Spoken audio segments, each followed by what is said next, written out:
Now, when it comes to cars in the large executive class, choice isn't something that you're short of. From heavy hitters like the Audi A6 to the excellent Lexus GS or the rather exclusive Maserati Ghibli, there's an awful lot out there. But to help you make sense of this wild and bewildering part of the market, we've brought along our favourites. And over the past few weeks, we've argued and we've debated and we've brought along our picks. So we've got the brand new Mercedes E-Class, the new Jaguar XF and the brand new Volvo S90. But of course you always need a yardstick, and we've decided upon the BMW 5 Series because you always need a BMW, don't you, Jim? You do, absolutely. Now, all of the four cars have got a 2-litre diesel engine to make sure the playing field is level. And we're going to be looking at things like practicality, value for money, how they drive. Don't forget style. Style, very important and a good place to start. Now, just taking a look at the four of them, there's one car that just really stands out for me. It's so pretty. It is, of course, the Jaguar. I mean, to make a hunk of metal look that pretty takes some skill.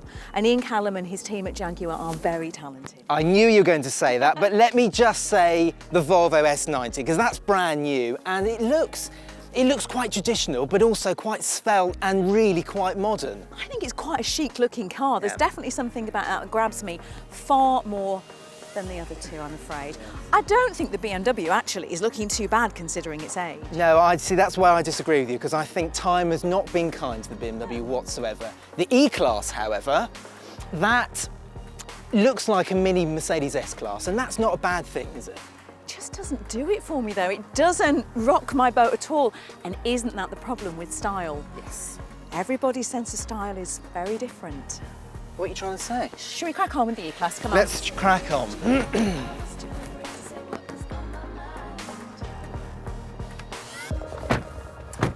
So let's start with the interior because just, you know, why not? And it is a lovely place to be.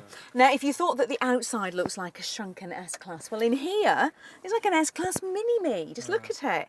I mean, I just love the sweeping dash and those brilliant high-quality materials and that finish that you get. And the attention to detail back to things like the clock. How can you not love that? And those lovely dials. Look. Stop getting carried away, Gin. I'm a bit carried away. It's beautiful. Look, I've got to say something, and the fact that this E-Class is like a typical Mercedes, so there's a vast options list.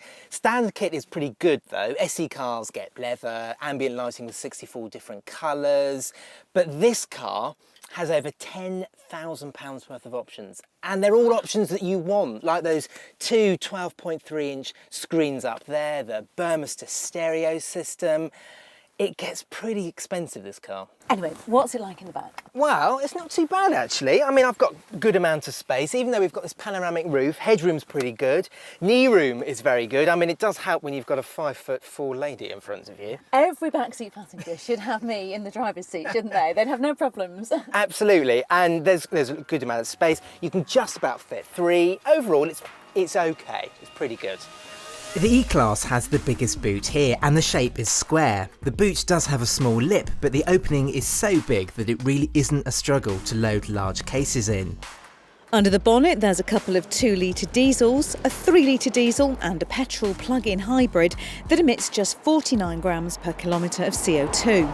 There's also a 3-litre V6 petrol for that sporty E43 version, and coming later, a Mercedes-AMG E63 with a 4-litre V8. So, Gin, this is the E220D. It's the more powerful 2-litre diesel engine, and it's brand new, and it replaces that old rattly 2.1, I don't know if you remember. And it's just really smooth, isn't it? Oh, it is. It's really, really silky smooth. And the other thing you notice about it, if you listen, is it's very quiet. Very quiet, yeah, for a diesel. The 9-speed auto gearbox is standard in all E-Classes and it's ultra smooth.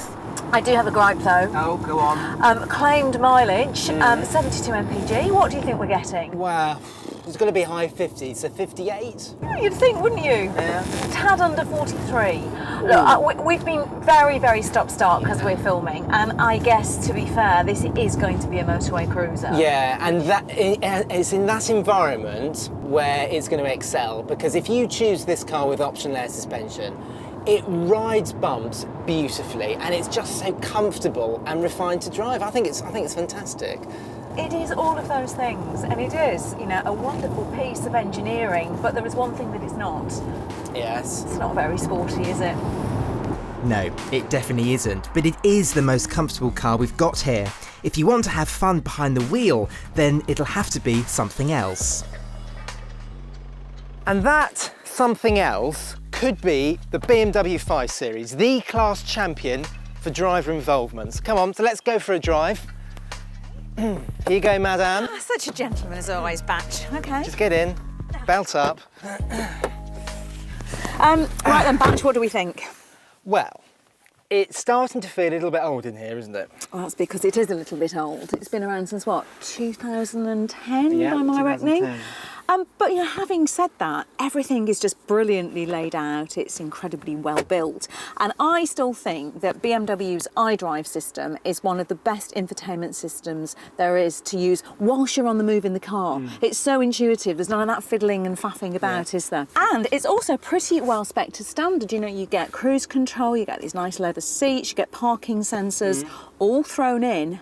However, just like the Mercedes, got to be wary with that options list. Yeah, and just like the Mercedes, the exterior is a little bit conservative, isn't it? Even in this M Sport trim, it doesn't exactly grab you, really, does it? No, it doesn't, it doesn't. However, I think it's slightly better than the room on the Mercedes. And that seat's set for you at what, 5'11" on the driver's seat? Right. Stacks of legroom. I know I'm only 5'4", but you know, somebody much taller than me could travel quite comfortably in the back of here. Yeah. In terms of boot space, well, it's only slightly smaller than the one on the E-Class, but get this, if you want to fold these rear seats down so you get more load area, BMW are going to charge you £400 for that. Like the Mercedes, the BMW comes with a good selection of engines. There are a couple of 2-litre petrols, a 3-litre petrol and a 4-litre V8. There's also 2 and 3-litre diesels. So Batch, this is the 520D. It's the best-selling model in the range. Yes. It's still pretty good, isn't it, after all these years? Yeah. Well, put it this way, you can see why people go for it, because, I mean, even though it's a little bit rough at idle, once on the move, it's pretty smooth, isn't it? I mean, it's quite quiet in here as well. Not quite as quiet as in the Mercedes, I don't think, but generally quite hushed.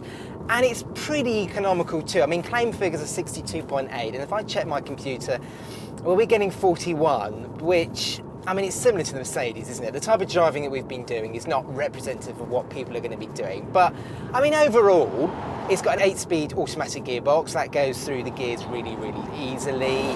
The ride is okay. It's pretty good.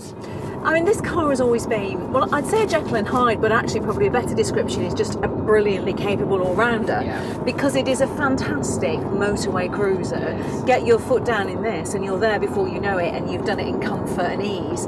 But also you can have some fun on a nice twisty country road. We've got some twisting roads here and it's lapping them up. It's just a shame then that the 5 Series lacks the clever tech and safety systems of the newer cars here. So, Ginny, what we're saying then is that the 5 Series drives very well, but it's starting to look and feel a little bit old. It just seems a bit dated now, which of course it is. Yeah, absolutely. So that brings us neatly onto the Jaguar XF. Been on sale for around a year, and it just looks brilliant, doesn't it? My only concern is that some people may think that this looks like the old car, but it is totally new. And out of all of the cars here, it's definitely the glamour model, right? Pretty thing. I keep saying it. Come on, you're driving. Oh, But it certainly doesn't have the most glamorous interior of the lot now, does it? No. Look, there are some really nice touches. I mean, just look, when I just start the engine here, I love the way the gear lever just pops up and then the air vents just slowly rotate. But really, I think it looks a bit old-fashioned in here. And I do worry that already, after what, just 12 months, it's beginning to look a little bit dated. yeah, I don't think it's going to age very well, this interior. But having said that, Jaguar being Jaguar, they have stuffed it full of standard equipment. So you get leather, you get sat-nav, you get Wi-Fi hotspot, dual zone climate control, and there's just 3 very simple trim levels. So you've got Prestige, you've got the posh portfolio model, and this one, the sporty R Sport model. The only problem I've got is the fact that, and you'll know this because you're older than me. Cheeky thing. You You can't say things like that on camera, dare you? Listen, let me finish. You'll remember that Jaguars of old don't hold on to their price very well, so I'm a little bit worried about this car. Oh, yeah, if I cast my mind back years and years and decades. Come. I'll get my own back. No, I agree. I'll definitely give you that. It is well spec'd. And just one other thing worth mentioning is I really like this in-touch system where you can scroll through here. I think it's a great system to use. Yeah, and that's the optional extra version, so it's got the larger screen and it just works really, really well, and it looks smart as well. So, how's it in the back? Well, in actual fact, it's not too bad. Actually, scrub that. It's really quite good because I've got a huge amount of knee room. Yes, this is set up in your driving position, but when it's set up in my driving position, and I've tried this, there is a good amount of knee room. Headroom is pretty good, despite the fact we've got a sloping roof, because they've scalloped out some room for your head. There's a good amount of shoulder room. You probably struggle a little bit with 3 people, but really, you're not going to be travelling with 3 people in this type of car very often anyway. And overall, I think it's okay. But it was certainly due for children in the back. Also, you know, good ISOFIX points. And this is the kind of car that, you know, you could use during the week. And then it does become a really good practical family car at the weekend. Absolutely. And look, I've got nice and comfortable. I can put my feet underneath your seat and sort of recline. It's lovely. Just relax. I'll just, you know, I'll chef you. Where would you like to go? I think I have a little nap, actually. Okay. Simple, that's the way to describe the engine range. There are 2 2-litre diesels, a 3-litre V6 diesel and a supercharged 3-litre V6 petrol.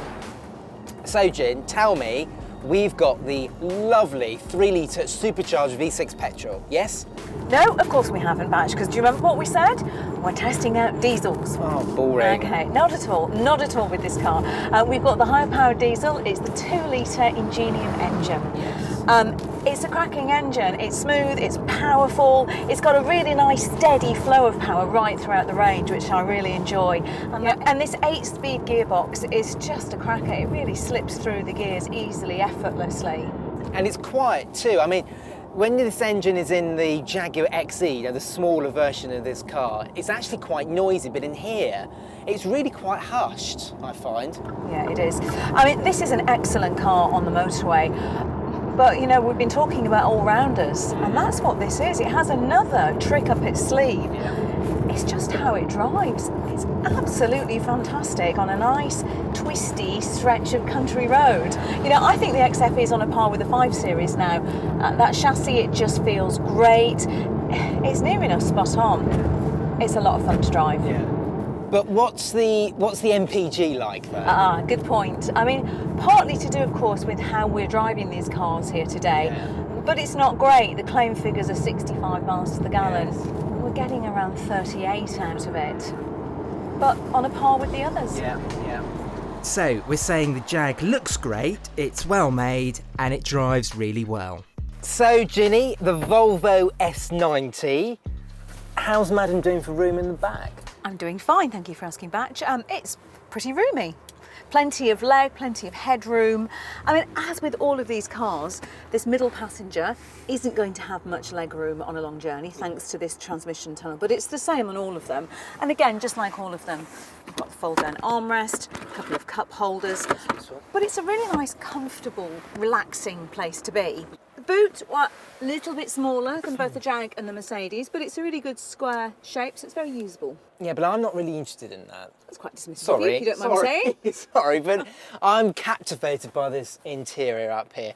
It's dominated by this 9-inch colour touchscreen, and it just works like your tablet computer at home. It's brilliant, and it's just so intuitive to use. We've got real metal inlays, real wood for the higher spec versions, and it's just a lovely, calming and relaxing place to be, don't you think? It is. It's a perfect example of brilliant Scandinavian design, isn't it? It's very sleek, very simple. Yeah. Choosing which engine to go for is a calming experience too. There are 2 2-litre diesels and a 2-litre petrol plug-in hybrid, and that's it. So, Jen, this is the D4. It's the lower powered version of the 2-litre diesel. There is another one called D5, and that comes with all-wheel drive and something called Power Pulse technology, which is brand new. And it's like, to make this really simple, it's an electric compressor and it reduces turbo lag. So when you put your foot on the throttle, there's no turbo lag whatsoever. Whereas in this, we haven't got that, and there is a bit of a pause when you put your foot on the throttle. But I mean, but overall, it's really quite smooth and quite nice in here, isn't it? It is. I mean, what strikes me is how comfortable it is back here. It is a very, very nice place to be. Yeah. But I am aware of it picking up a bit more road noise than I'd like. I don't know if you're picking Yeah, up on that. I was thinking the same thing. There isn't much wind noise, it slips through the air very well, but there is a lot of road noise. The tyres are picking up quite a bit of a roar. I mean, having said that, Batch, it's a very cosseted, comfortable ride. I'm guessing this is fitted with air suspension. Yeah, it's just at the back, on the back axle. And I mean, it's probably on par with E-Class for ride comfort. I mean, it really does modulate the bumps very well. It's a little bit bouncy at times, and other times it clashes into potholes. But for the most part, if you choose the air suspension, you're guaranteed a nice ride. It is, it's very impressive, and it strikes me that right now is the perfect time to say the thing I haven't said yet, which is... What's that? Home, James. Just carry on. So, Ginny, we need to decide upon the final ranking of all of these cars, and the first thing to say is, coming last is no mean feat. Absolutely, because they are 4 utterly brilliant cars, but there has to be one that comes last, and I'm afraid it has to be the BMW 5 Series. It's still brilliant to drive, but it is just showing its age, and it's starting to feel a bit dated. No, absolutely, and you know, once a time when the 5 Series held the crown in this class, but time has marched on and it just feels a little bit left behind. So in third place? Third place has to go to the Volvo. The Volvo it looks fantastic. I love the interior. I love the way it's so simple and modern. It's very comfortable, full of technology and safety, but it's not quite as good as emissions on the Jaguar, and it's just average to drive. Okay, so that leaves us with just 2 cars remaining. Yes. So we debated and argued about this really. In second place, it is the Jaguar. Yeah. I mean, it is just such a pretty car. It's beautiful to look at. It's great to drive, but the interior does let it down slightly. However, having said that, this is a fantastic all-round package, and I think it now does what the 5 Series did, but in just a more modern way. Absolutely, it's definitely the looker in this class. I love Jaguars, but you're absolutely right, it's the new all-rounder. Which, of course, now only leaves one car. And it's the Mercedes. He always goes his own way. Look, come on, the E-Class is full of technology, full of safety equipment. The interior is comfortable, it's well made, there's lots of attention to detail. For me, it has to be the winner. Yeah, absolutely. It comes back to the interior, doesn't it, really? Because drivers of cars in this class spend so much time sitting inside. Absolutely. But you know what? Ultimately, if you bought any one of these 4 cars, you wouldn't be disappointed.